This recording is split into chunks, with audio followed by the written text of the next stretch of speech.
Hello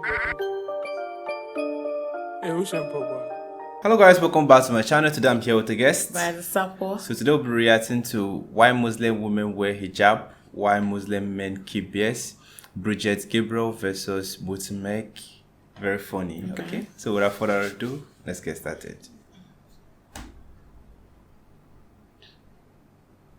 When you see the hijab at the Women's March and all that, and knowing what you came from, it must absolutely enrage you. Oh, it's very sad. It saddens me because when I see what the American public is trying to sell our daughters and our future generations as acceptable without recognizing the ramification of it. Because Americans are not seeing the ramification. When you start seeing hijab popping into a community, that's a sign of radicalization. That's not a sign of progressiveness. It's a sign of going backward. That's actually the first sign of a radicalization of a community, because that means they're becoming more devout, more following the Quran to the letter, oppressing women. A woman in a hijab means you are shameful to look at, you are dirty to look at, therefore you need to be covered because you are a walking sin. So if I am tempted to look at you or to rape you, you made me rape you because you made me see your ankle because it flashed a little bit under the hijab, and therefore you deserve to be raped, or you deserve to be beaten, or you deserve to be abused. What message are we sending our daughters? Yeah. According to Islam, the God recommended hijab for those women who are modest and pious at heart, so that the people in the society know them as modest and pious. Hijab is a sign of modesty and piousness, which dictates that women with hijab do not enjoy displaying their beauty to all, and they do not want to be known to all as hot and sexy. They are not open for flirting or asking out for a date. Their beauty, charm, appealingness, etc. are preserved for their selected special one. It is a lifestyle, and believing women feel dignified in hijab as it empowers them, gives them authority and control over the viewership of their beauty. And women who follow this lifestyle feels insulted, disrespected, and undignified when their hijab is questioned. Hijab cannot be imposed on anyone, because if hijab is forced or imposed on anyone, then that hijab will be deceptive and hypocritical, and that person may end up doing things which may bring shame on this holy dress code. Hijab has to come from within, with integrity and understanding. And the God knows what people have in their heart. If someone is not modest and pious inside, their hijab of outside is meaningless. You see, one day I was invited to a Christian school to speak, and it was a girls' school. So I went to speak to them, and the first question they told me is, "Why do you have a beard? Why do you have a beard?" So I said, "What do you mean?" They said, "No, these are Talibans." So Allah put it in my mind. This was a pure Christian school. You know, they had idols that they have, little pictures and portraits and so on. I said, you know, to be very honest with you, we follow the prophets. And you know, I don't want to use the Prophet Muhammad's example because you don't believe in him. We are talking now to Christians. But I want to tell you, when I walk in the streets of Harare, Harare is the capital of Zimbabwe, where I come from. When I walk in the streets of Harare, the small boys, they say, "Jesu." You know what is Jesu? Jesus. Says, "There is Jesus walking." But when they see your priest, they don't say that. Are you following what I'm saying? When they see your priest, they don't say, "There is Jesus walking." I say, but why? The reason is, we follow Jesus as well. I did not see Jesus without a beard. Anyway, I saw him with robe, and you drew the picture. I don't even believe that that is the proper picture, because we are not allowed to make those pictures. But you drew the picture. According to your picture, I have got a beard. I look closer to him than any one of you. So they were quiet. So one other girl thought she was clever. So she said, "But what about your women? Why are they also covered? You cover them." You know, this question comes up all the time. So I said, "Because we follow the Mother Mary." Finished. Closed. Topic closed. Topic closed. Our women are closer dressed to what Christianity teaches than the Christians themselves. We are purer. in Christianity than the Christians themselves, because look at the dress code, look at the morals, look at the conducts, look at how strictly we follow the 10 commandments, look at how we would like to, stop certain things from happening and so on. And every little while they find it creeping in. The church sometimes will allow homosexuality, they will allow, it changes. They change it in order to get more people to follow. With us, even if no one is following, the deen will remain. And still there will be people who will follow. So let us remember, when you want to think of answers and when you have discussed, you will have the answers. Now, to cover yourself, how can that be oppression? Because today I am covered. If in 50 years from now, they might tell the men that if you don't move with shorts, you are oppressed, then what are we going to do? All of us are going to move in shorts. Allahu Akbar. Can you imagine myself and everyone else here sitting here in shorts, one short only like this? They say, no, if you don't wear shorts, you are oppressed.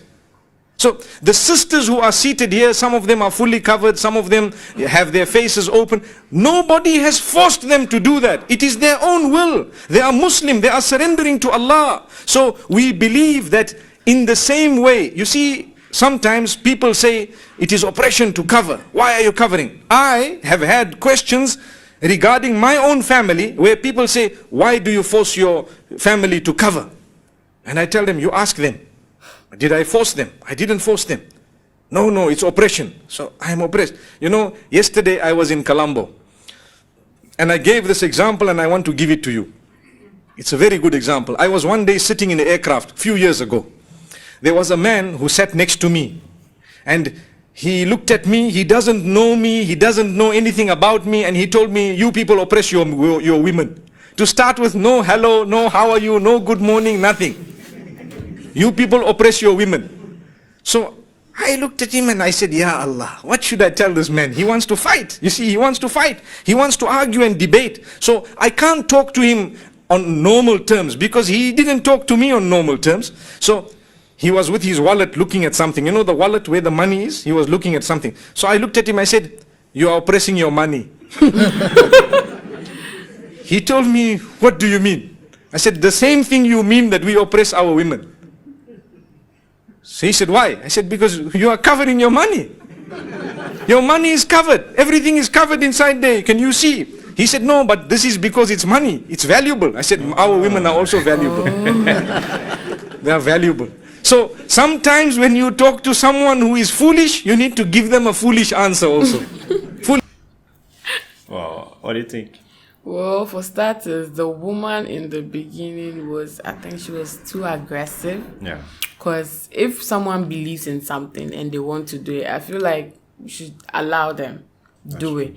But the fact that you have been very aggressive about the fact that, and I think she's anti-Islam, so yeah. The fact that she's being very aggressive about it, that they are being oppressed, they are being this, they are being like it didn't really, I didn't really get her message. Because if someone wants to do something freely, because even in the Western world, they are free to do whatever they want to do. So if you in the Western world are telling people who are free to do whatever they want to do that they can't do it because you have your own opinion, selfish, like entitled opinion about it, and so people should listen to you and not follow something they've been born with, something they've been born in, they've been following since birth. It doesn't really push. I agree with you because she was, acting. She too was aggressive. Too aggressive. Yeah. Yeah, that's it. But for him, I understand, the covering and covering and covering. But yeah. We Christian, we believe everything is in the heart, you see. You can cover and cover, but the way you treat the next person, next to you might not be okay, simply because you don't need to just cover everything and that's all. Yeah. Christianity or Islamic belief goes beyond just covering. You need to practice it, you need to show that love. Because, that's it. Let's just continue. Yeah. They don't understand. Then he was quiet. He just did, and he was quiet. There was no other answer. So the thing is, we believe, and if you study, you will find today divorce is very high across the globe. And today problems have increased, marital problem. Today people are interested, may Allah protect us, we are in a Muslim country, we are happy and we thank Allah. But some other places in the world, men are interested in men and women are interested in women. You know what I'm talking about. Now in some countries, some of the most developed countries, I was reading an article recently, there are some people fighting. Listen to how people are taking not only religion away from us, but they are taking our brain away from us. There are some people in developed countries who are fighting to say we are free to marry our dogs. Wallahi. Wallahi. They are saying, why is it, if a man is free to marry a man, why can't a man and a woman be free to marry the dog? What is wrong? We are free. Do what you want. They are fighting it. That is how the issue of homosexuality started many, many years ago, in the same way, where people said we are free, until they convinced some people that we are free and they started. So now they started the other ball rolling, very soon they will allow it. Astaghfirullah, may Allah protect us. So if you take a look at the Islamic ruling of covering, when there are women all over who are not covered, you have some, they might be more beautiful than others, and you have some, maybe their character is not good, and so they're all different types. Like if you have a motor vehicle, say for example you have your motorbike. I notice, mashallah, here most people have motorbike. When you buy a motorbike and you are riding it, you are very happy because it's brand new, isn't it? But after some time you saw another motorbike, you say, oh, that one is better, I will get that one inshallah. And then you continue, after some time you change your motorbike, you get a better motorbike because you saw it. If you did not see that other motorbike, forever you were going to believe yours is the best. Wallahi. Look, you have a phone. If you have iPhone 4S, it's the latest, isn't it? So if you have iPhone 4S, you are very happy, you are excited, you keep in your pocket, you talk. There is something called Siri, you talk and you see and how it works and everything. You are very excited. But when you see iPhone 5, you say, oh, now mine is not latest.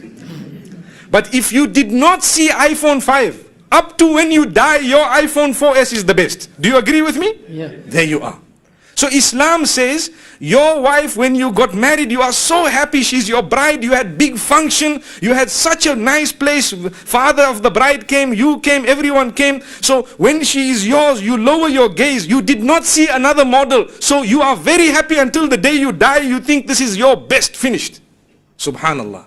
But when you are looking here, looking there, and they are exposed, someone shows you hand, someone shows you leg, what happens? Your model, now you are not happy anymore. So divorce, I want another one. You see?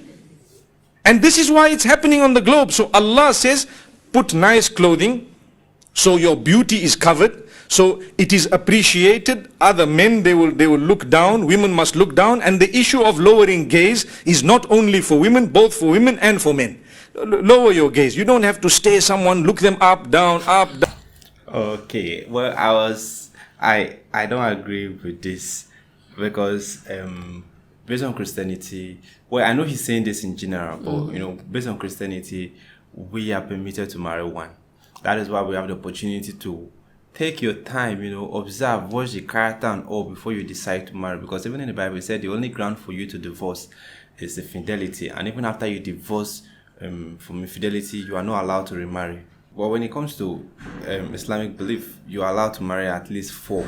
Yeah. So if we are talking about lowering your gaze, I think we are doing it more because we are only. That's why. Well, I know some have side chick, that is common. But at least adding more wives, you won't want to do that because it's against your religion. But for Islam, you might advise them to lower their gaze, don't watch this, be contented with what you have. But they have the opportunity, the luxury of adding extra, at least up to 4 wives, which I don't think they are lowering their gaze. Because if you are lowering your gaze and you feel the one you have is, you will marry one and stick to that one. Yeah. So I feel we are doing more in that aspect because out there, it's very hard for you to see a Christian man marry more than one wife. Yeah. You see? So that's it. No, in Islam we don't do that. So people say, no, you are free. Wallahi, now there are laws which in some countries they are saying when you stay at someone, it can be called sexual harassment. So they want to jail you for looking. They want to jail you for looking. Islam from long has told us that be respectful. What is wrong? Now they are telling us, no, Islam is barbaric. How can they say that you are not allowed to look? But themselves they are saying that if you're looking at me too much, you are being very, very, you are being abusive. Sexual abuse. May Allah protect us. So we need to know the issue of dress code. We can answer them with logic, not with religion. Put religion on one side.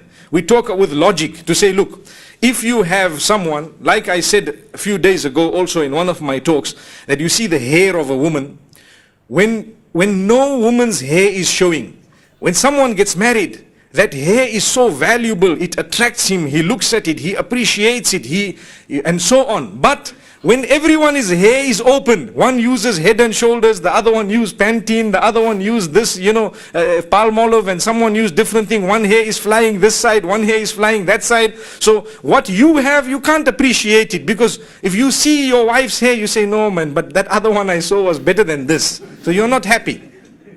So the best solution is just cover yourself. And the best solution is lower your gaze. And this is why we believe firmly you need to work hard to be happy with what you have. Islam teaches us contentment. Be happy with what you have. Because wallahi, if you are not happy with what you have, your race will only end when you die. You will keep on running. Someone, for example, they have a nice cell phone, a mobile phone. It's okay. Every time latest one comes, you want it, you want it, you want it, you want. When will it stop? When you die, it stops. You see? If you follow what is latest, but if you have this phone, it is fulfilling your purpose, you need it maybe for email, for SMS, you need it for this, for that, whatever your purpose is, it is fulfilling, stay with it. When you need to change because it is something material, when you need to change it for some reason, if you can afford it, then you change. Many people, they live beyond their financial means. Why? Because they want to follow what they see in the television. Oh, I need that phone. If there were no adverts today, we would all be very happy, more happy than what we are.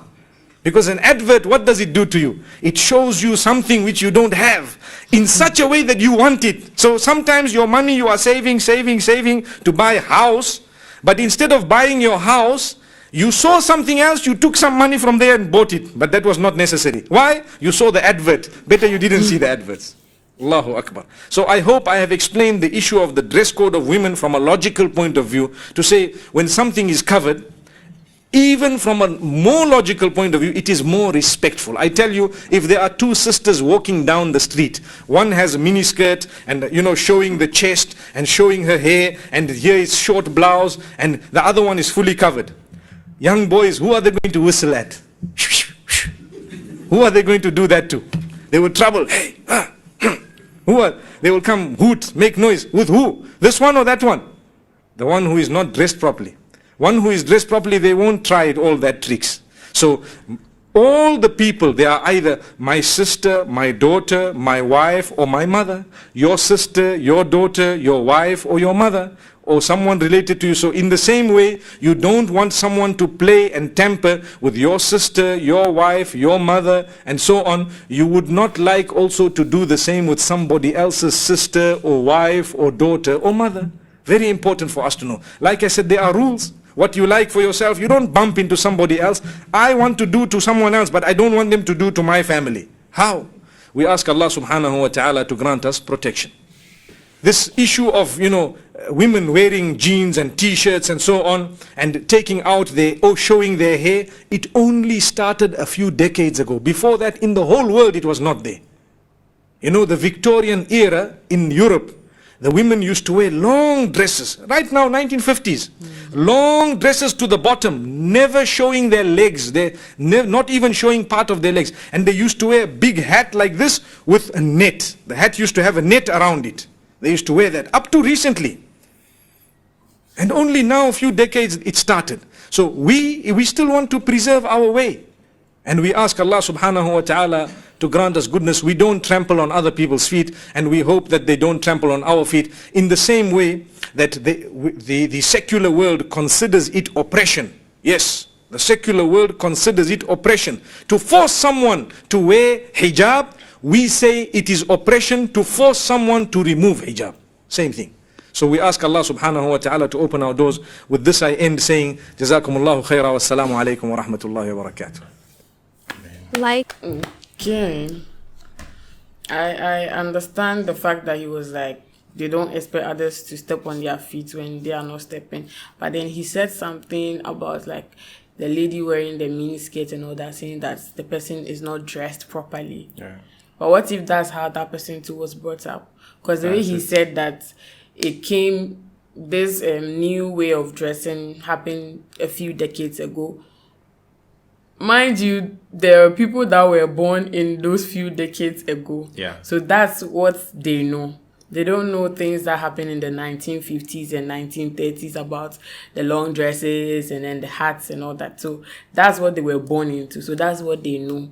So if this person sees this kind of thing as modest to them, I think they should go by it. And then you go by yours, the covering, the hijab, the long dresses and all that, and everyone would be okay. I agree with you, because you see, when he said they don't force people to, like, since they don't want to force people to wear the hijab in school, so they should not force people to take it out.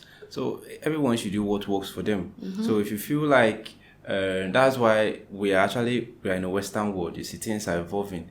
If I'm a Muslim and I taught my children how to wear hijab, cover themselves everywhere they go to, then I don't see any point. I'll take them to school that I know that they will accept them to wear that. Yes, because there are actually schools that are like this. My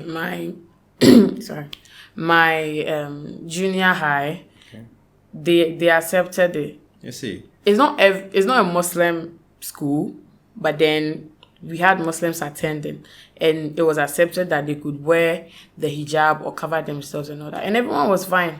We had friends amongst them and all that. We were all cool, coexisting like that.